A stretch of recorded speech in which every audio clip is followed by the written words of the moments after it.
BJP का शुरू से एक स्टैंड है कि मुझे हिंदुत्व पे लड़ाई करनी है, तो इन्होंने सोचा कि आदिवासी जो है वो तो कांग्रेस को वोट दे ही देंगे, जैसे कर्नाटका में सोचा था। जब वो 3 राज्यों में जीत गए तो फिर से मोदी ने कहा कि इनमें एका नहीं है। जो बीजेपी ने नफरत की बीज बोया वो आपने बोया, तो उसमें और आप में क्या फर्क है। तो आपने जहां जहां कांग्रेस सरकार थी वहां आप जातीय जनगणना शुरू करवा देते, आप छत्तीसगढ़ में शुरू करवा देते, आप राजस्थान में शुरू करवा देते। साथियों नमस्कार, मैं हूं विवेन सिंह और आप देख रहे हैं इंडस न्यूज। हमारे साथ हैं विश्व विख्यात मानवाधिकार एसोसिएशन के अध्यक्ष डॉक्टर दुआ जी। दुआ जी से हम बात करेंगे जो अभी 5 राज्यों में चुनाव हुए, उसका जो परिणाम आया है उसमें विपक्ष को करारी हार का सामना करना पड़ा है, क्योंकि विपक्ष बड़े ही वादे कर रहा था कि हम सरकार बना रहे हैं, बहुत सारे विपक्ष की तरफ से बातें की जा रही थीं, लेकिन उन चुनाव में ऐसा क्या रहा कि विपक्ष की हार हुई और जो गवर्नमेंट है, वर्तमान सरकार है बीजेपी, उसकी जीत हुई। और जीत भी ऐसी नहीं, बहुत अच्छी खासी अंतर से जीत हुई। तो उसी को लेकर हम बात करेंगे डॉक्टर दुआ से। तो दुआ जी, अभी जो 5 राज्यों के चुनाव नतीजे आए हैं, मध्य प्रदेश, राजस्थान और छत्तीसगढ़, तीनों में बीजेपी ने सरकार बना ली, तेलंगाना में कांग्रेस सरकार। तो क्या कहना चाहेंगे इसको लेकर? आपके चैनल को धन्यवाद करते हुए जनता को मैं नमस्कार करूंगा। ये जो 5 राज्यों का चुनाव है, एक कहावत है हमारे बीच में समाज के अंदर, जैसी करनी वैसी भरनी। तो ये हमारे जो विपक्ष जो बड़े ही अहम में और ये भूल गए थे कि मैं कर्नाटका जीत गया हूँ, बाकी राज्यों में मेरी अच्छी पोजीशन है, 4000 किलोमीटर मैं पैदल चला हूँ, मैं जो है पप्पू से चप्पू हो गया हूँ, मैं अब जो है राहुल गांधी को बड़ा नेता मानने लगे थे, लोग समझने लगे थे।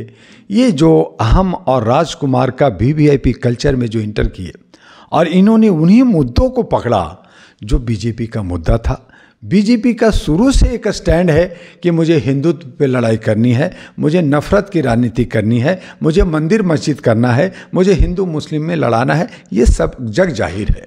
आपने सेम हमारे मध्य प्रदेश के अंदर कमलनाथ ने शुरू दिन से खूब पूजा पाठ किए, जाके बागेश्वर बाबा के चरणों में लोटे कि हमें जिता दीजिए। उन्होंने इतना अहम और ईगो आ गया कि हमारे एक बड़े राज्य के चीफ मिनिस्टर जो है अखिलेश कुमार को कहा कि ये कौन है अखिलेश कुमार। तो ये इस तरह से एक अहम है और एक ईगो है। और ख़ास करके जब आपने जो है वहाँ पे ओबीसी को, दलित और शोषित को, महिलाओं को तरजीह नहीं दिया, आप फुले रहे कि मैं तो जीत रहा हूँ और जीत जाऊँगा। और इस तरह से आपके जो इंडिया गठबंधन आपने बनाया था वो भी उसमें फूट हुआ और वो सब अपने अपने तरीके से जहां एका देखा करके लड़ना था वहां आप अलग अलग तरीके से, चाहे वो बीएसपी हो, चाहे आम आदमी पार्टी हो, चाहे समाजवादी पार्टी हो, चाहे अन्य को एनसीपी पार्टी, सभी ने अलग अलग अपने उम्मीदवार उतारे और सभी ने वोट का काटा। कई क्षेत्रीय पार्टी थी, वोट काटा। तो इस तरह से मैं आपको कहना चाहूँगा कि ये जो विपक्ष है अपनी हार खुद अपने पांव पे कुल्हाड़ी डाला और बीजेपी नहीं जीती, बल्कि बीजेपी को जीतने में ये सारे जो विपक्ष थे ये सहायक और कारक बने। जैसा कि आपने कहा बीजेपी जीती नहीं है, बीजेपी जो विपक्ष था बीजेपी को जिताने में सहायक बना। लेकिन मध्य प्रदेश में और राजस्थान में तीनों जगह अशोक गहलोत जी ने इतने अच्छे काम किए, भूपेश बघेल जी ने भी अच्छी सरकार बनाई, अच्छी योजनाएं चलाई, और वहाँ पे कमलनाथ जी ने अभी लाडली योजना की बात की थी, कई सारी स्कीम। तो ऐसी क्या वजह रही कि अच्छे काम करने वाली राजस्थान में सरकार रिपीट नहीं हुई, छत्तीसगढ़ में इतना अच्छा शासन देने के बावजूद भी सरकार अच्छी है? ऐसा विपक्ष का जो कहना था कि हमने अच्छी सरकार की, हमने अच्छे काम किए हैं। लेकिन क्या ये माना जाए कि राहुल गांधी जी प्रधानमंत्री से मुकाबला कर रहे थे विधानसभा चुनाव न लड़ने के बजाय? क्या वजह रही? ऐसा नहीं था जर्नलिस्ट महोदय। मैं आपको बताऊं कि छत्तीसगढ़ के अंदर कांग्रेस सिर्फ राहुल गांधी के चीखने चिल्लाने से, एक व्यक्ति को शोर मचाने से, शैलजा वहाँ पे जो है प्रभारी थी, जो वो बहुत कारगर रूप से काम नहीं की, और वहाँ के आदिवासियों पे किसी तरह का कांग्रेस ने कोई स्टेप नहीं लिया, उनको उनके बीच में कोई बात नहीं की, उनके कोई लाभ का या कोई परियोजना की बात नहीं की, उनके बीच में नहीं गए। तो इन्होंने सोचा कि आदिवासी जो है वो तो कांग्रेस को वोट दे ही देंगे, जैसे कर्नाटका में सोचा था, मुसलमानों की बात नहीं कर रहे, मुसलमान और लिंगायत की बात हो रही है तो मुसलमान मुझे वोट दे ही देंगे। हालांकि मुसलमान वहाँ जो है बीजेपी को हराने के लिए मजबूरन कांग्रेस को वोट दिया था, लेकिन आदिवासी भी अब काफ़ी जागरूक हो गए हैं और वो मानवाधिकार के हम लोगों ने काफ़ी उन लोगों को जागरूक किया है। अब वो आदिवासी नहीं रहे कि आप जो है जैसे चाहेंगे वैसे हाँक लेंगे। तो आदिवासियों को आपने कुछ नहीं किया। वहाँ के आपने वही मंदिर मस्जिद की इशू लेके रहे, नफरत जहाँ के आपने कहा नफरत मिटाएंगे, आप नफरत फैलाते रहे। तो उसका लोगों ने कहा कि ये क्या हो रहा है। लोगों ने कहा कि अगर मुझे हिंदुत्व पे ही वोट देना है तो फिर हिंदुत्व का टैग किसके पास है? बीजेपी के पास है। और ये जो है तथाकथित हिंदुत्व बनने की कोशिश कर रहे हैं, ये लुभावना दे रहे हैं। ये जो जातीय जनगणना, राष्ट्रीय जनगणना कह रहे मैं जीत जाऊंगा तो जातीय जनगणना। अरे भाई, आप अपने पार्टी के अंदर आपने जहां जहां कांग्रेस सरकार थी वहां आप जातीय जनगणना शुरू करवा देते, आप छत्तीसगढ़ में शुरू करवा देते, आप राजस्थान में शुरू करवा देते, लेकिन नहीं किया। तो जनता कहा कि ये भी मुझे बेवकूफ़ बना रहा है, वो भी मुझे बेवकूफ़ बना रहा है, मैं जाऊं तो जाऊं कहाँ, कोई विकल्प नहीं था। तो इसलिए वोट का जो बंटवारा हुआ और जो मोदी जी ने कहा ये टुकड़े टुकड़े गैंग हमारा क्या बिगाड़ लेंगे, पहले ये एका तो हो जाएं, पहले अपना मन तो बना लें। और यही जब वो 3 राज्यों में जीत गए तो फिर से मोदी ने कहा कि इनमें एका नहीं है, ये हमसे क्या लड़ेंगे, इनमें जो है आप समझौता नहीं है, इनकी समझ नहीं है, ये काम नहीं करते। हम 24 घंटा काम कर रहे हैं, हम देश के लिए हम वादा कर रहे हैं वो पूरा करेंगे, परियोजना पूरा करेंगे। अब उन्होंने अभी भी इशारा दे रहे, लेकिन इनको समझ में नहीं आता।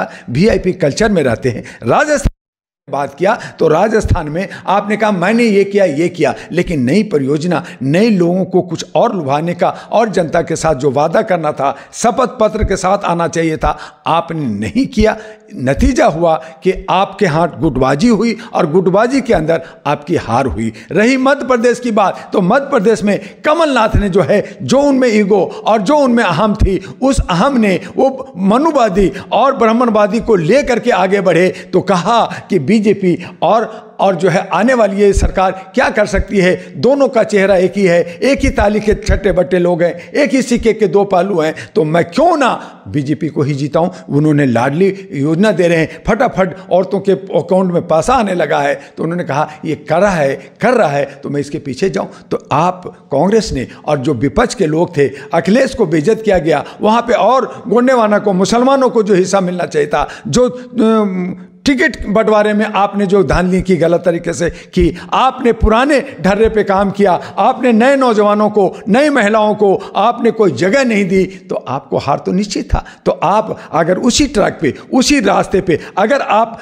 एक सड़क के ऊपर जहां पे बीजेपी चल रहा है, आप उसी सड़क पे आप विपक्ष दूसरी तरफ से चल रहे हैं, तो वहां पे एक्सीडेंट होगा, गाड़ी टकरा जाएगी। आपको दूसरा रोड बनाना चाहिए था, दूसरा आपका जो है मुद्दा तैयार करना था, और वो मुद्दा था बेरोजगारी का खत्म करना, बेघरों को घर देना, शिक्षा, स्वास्थ्य और सुरक्षा जो एक समान होना। इन तमाम बातों को ना करके आपने वही बात किया जो बीजेपी ने नफरत की बीज बोया, वो आपने बोया। तो उसमें और आप में क्या फर्क है? तो जनता ने जो अभी मैंडेटरी दिया है वो काफी सूझबूझ के साथ दिया है। जनता अब चालाक हो गई है, जनता अब समझदार हो गई है, और उन्हें जो दशा दिशा दिया है, ये कहा है कि तुम लोग अगर इस नफरत फैलाते रहोगे, जात और धर्म की बातें करते रहोगे, तो तुम ऐसे बिखरे रहोगे और हम तुम्हें जो है नहीं मिलेगा। बहुसंख्यक जो 85% कहते हैं, जो दलित और शोषित जो कहते हैं इतना है, लेकिन वो बिखरे हुए हैं। 200-400 रुपया इकट्ठा करके रामलीला ग्राउंड में और जगह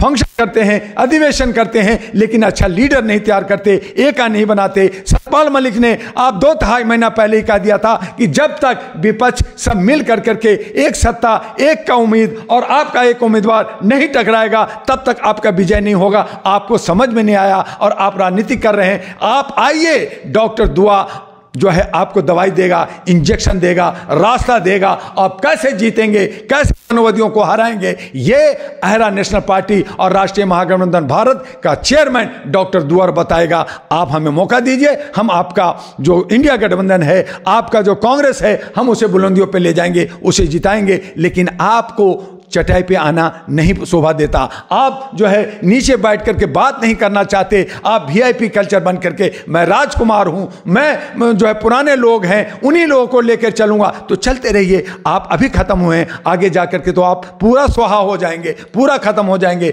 अभी सचेत जाइए, जनता ने आपको एक रास्ता दिया है, एक दशा दिशा दिया है, एक रोशनी दिया है और उससे सीखने की जरूरत है। यह हार आपको जीत में ला सकता है, जैसे सेमीफाइनल होता है और बहुत सारे गेम होता है। विश्व क्रिकेट हुआ, सभी में जो है इंडिया जीत गई, लेकिन आखिर में हारी ना। तो उसी तरह से आज हमारी सत्ता 2024 में, अभी ये सेमीफाइनल में तो सब जीत रहे हैं, लेकिन फाइनल आपके हाथ में है। फाइनल आप बीजेपी को हरा सकते हैं, लेकिन उसके लिए आपको लामबद्ध होकर के एकजुटता दिखानी पड़ेगी और उसके लिए डॉक्टर दुआ का जो एडवाइस या उस कमेटी में रखेंगे तो आपको एक रास्ता मिलेगा। तो क्या माना जाए, अब जो इंडिया जो गठबंधन है, इंडिया अलायंस जो बना था, उसमें जैसे विधानसभा चुनाव में देखा सब ने अपनी अपनी तरफ से काम किया, तो 2024 में क्या ये अलायंस चल पाएगा या फिर ऐसे ही टूट जाएगा?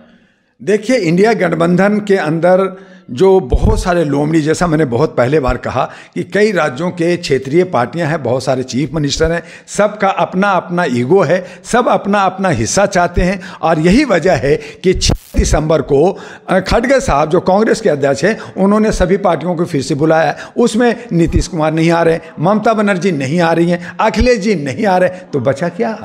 वो टूटेगा ना, इंडिया गठबंधन टूटेगा। उसमें बेमनस हो गया है, सब में यही आ गया है। और ये चाह रही थी, ये राहुल जी सोच रहे थे कि अगर मैं ये 5 राज्य जीत जाऊंगा तो मैं प्राइम मिनिस्टर का कैंडिडेट बनूंगा, तो ये उनकी मंसूबा टूटी है। लेकिन आज जरूरत है कि सारा भेदभाव भूल करके जितना विपक्ष के लोग हैं और जो छोटी और पार्टियां हैं, आयरा नेशनल पार्टियां हैं, इन सब को लेकर करके आप बैठिए और एक सही रास्ता निकाल करके सही सोच करके जयचंद को बाहर कीजिए, आपके बीच में दलाल हैं उनको बाहर कीजिए और अच्छे लोगों को लेकर करके एक पूरा जोश और खरोश के साथ आप जो है ये मनोवादी, ये समानवादी, ये हिटलरवादी को आप 2024 में हरा सकते हैं। अगर आपने ये नहीं किया तो आप सबका अस्तित्व खत्म होगा। और जैसा लोग कह रहे हैं, जैसा मोदी जी कह रहे हैं, जैसा बीजेपी कह रहे हैं कि मैं फिर से आ रहा हूं, तो आप सजा करके थाली उनको परोस रहे हैं, वो सरकार आएगी, आप बैठे रह जाएंगे, आपको काम करना पड़ेगा। तो ये हालात है। इसलिए ये 5 राज्यों में आप कहते हैं कि ईवीएम की गलती हुई। अरे ईवीएम की गलती हुई तो क्या आपने तेलंगाना में आपने ईवीएम की गलती की? आपका अगर ईवीएम की गलती है तो क्या जो है मिजोरम में कोई भी पार्टी नहीं आया, वहाँ 6 पार्टी जीता तो ईवीएम से जीता? तो इसलिए ये सब जो है जुमलाबाजी, ये जो हथकंडा, एक जो है किसानी बिल्ली खम्मा नोचे वाली बात करेंगे तो ये नहीं होता। ईवीएम कुछ नहीं है। हाँ, थोड़ा बहुत ईवीएम मशीन की चोरी जरूर करते हैं, सत्ता में जो होते हैं उस पे काम करने की जरूरत है। लेकिन आपको सरकार अगर बनानी है तो जनता का विश्वास जीतना होगा और जनता के बीच में उनके जो मूलभूत जो जरूरतें हैं, आवश्यकताएं हैं, उस पे मुद्दे पे आपको आवाज उठाना होगा, तभी आप विजय होंगे। अन्यथा आप मार खाएंगे और आपकी पार्टी हमेशा के लिए स्वाहा हो जाएगी। तो ये थे हमारे साथ डॉक्टर दुआ जी। इन्होंने कहा है कि गुटबाजी और अलग अलग चलना और ईगो, जो छोटे छोटे जो सभी इंडिया गठबंधन जो नेताओं का ईगो था, उस ईगो के कारण जो हारे हैं, इनका कोई मुद्दा नहीं है। हर बार इनके मुद्दे बदलते हैं। इन्हें जनता की बेरोजगारी की बात करनी होगी। हिंदू मुस्लिम छोड़ के, धर्म को छोड़ के, जातिवाद छोड़ के इन्हें रोजगार, शिक्षा, स्वास्थ्य की सकारात्मक विकल्प बनाना होगा। शिक्षा, स्वास्थ्य की बात करनी, रोजगार की बात करनी होगी, जो युवाओं की और देश की बेसिक जरूरत है उन पर बात करनी पड़ेगी। अगर इकट्ठे होंगे, सब लोग अपना ईगो छोड़ेंगे, तभी ये 2024 में बीजेपी को हरा पाएंगे, अन्यथा ये नहीं हरा पाएंगे। आप देखते रहिए मेरे साथ इंडस न्यूज़। धन्यवाद।